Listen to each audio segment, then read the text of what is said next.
by Sharon Salzberg. There is no doubt that mindfulness is having a moment in the spotlight. Back in November 2013, David Hochman wrote a New York Times feature titled Mindfulness, getting its share of attention, indicating the initial surge in the mindfulness trend. In his article's first sentence, Hochman invites readers to consider the funny question, what is the sound of one hand texting? I find that funny because the question is both earnest and ironic. Mindfulness, an expansive term that refers most generally to the state of being present, includes the practice of tuning into our sensory experience with more presence, too. In other words, it allows us to listen to the sound of one hand texting as opposed to just hearing it. But the question is ironic because of Hochman's focus, how mindfulness is finding its way into our increasingly digital culture. He not only cites the vast array of companies, from Google to Goldman Sachs, whose employees tout the benefits of meditation for their productivity, but also argues that the specific reason mindfulness is having its moment is because technology has made us all so distracted. The hunger to get centered is especially fervent in the cradle of the digital revolution, Hochman argues.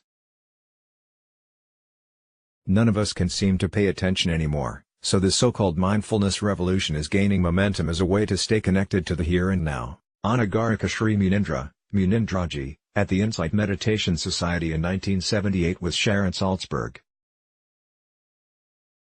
I went to India in 1970 to learn meditation. It was pre-mindfulness revolution, for sure, so I had to go somewhere. I came back in 1974 as a teacher, having been told to teach by one of my own teachers. In those days, at a party or some social situation, you never heard a word like mindfulness. If someone asked what I did and I responded, I teach meditation, they would usually look at me funny. These days, the single most common response I hear is, I'm so stressed out, I could use some of that. I have a Google alert on the word mindfulness. Every single day I read about new research and new applications in schools, at work, in hospitals, in the military, in breast cancer support groups, for caregivers, and much more. I think this is a good thing. But what exactly does mindfulness really mean anyway? With its newfound, relatively mainstream support, mindfulness has become somewhat of a business and pop cultural buzzword. So now strikes me as a particularly good time to think about how we can come to understand mindfulness even more deeply. Sharon Salzberg and Joseph Goldstein in India in the 1970s. Mindfulness is not simply becoming aware of the temperature of my cup of coffee or hearing my coworker's fingers type on the keyboard. It includes these things. But most of us simply use the word mindfulness to suggest knowing what's going on. The popularization of mindfulness mostly has to do with the particular benefits of this practice. When you more closely tune into the details of your life, you enjoy things so much more. You are more present with your experience, you smell the cup of tea you're drinking as opposed to drinking tea while on a conference call, simultaneously checking email, and watching the TV on mute. Mindfulness isn't just about knowing that you're hearing something, seeing something, or even observing that you're having a particular feeling. It's about doing so in a certain way, with balance and equanimity, and without judgment. Mindfulness is the practice of paying attention in a way that creates space for insight. Let's take an uncomfortable feeling, like anger. What does it take to work with the feeling of anger, rather than against it? Well, it takes mindfulness. If I am mindful of my anger, I can observe it with sensitivity, focus, and greater emotional clarity. I can see the sadness and fear within the anger, and ultimately see anger's changing nature. This kind of realization opens our minds and hearts, and we can see, in fact, everything's changing nature. Mindfulness serves as the basis for insight, literally meaning it provides us a clearer vision, sight, or what is within. If we experience a difficult emotion or undergo a negative experience, we tend to want to deny or avoid the pain we feel as soon as it arises. But, when doing this, we don't create adequate space for learning and growth. Reactivity doesn't expand our perspective. Mindfulness transforms our tendency to react by enabling us to be more present and aware. This presence is the platform from which we can access more wisdom and compassion. Sharon Salzberg in India in 1972 with Jacqueline Mandel and Deepa Barua. Insight Meditation Society. When I began meditation, I was 18 years old. I had gone to India as a junior in college. At the time, I knew I wasn't happy but wasn't particularly aware of my emotions. I didn't really understand what was inside other than the fact that it hurt.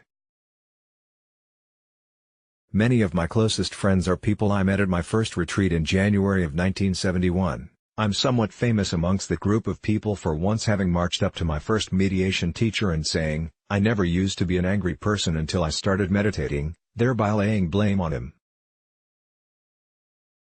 What I now realize is that I had always been hugely angry but hadn't known it. Becoming more mindful of my pain meant seeing things I hadn't noticed before.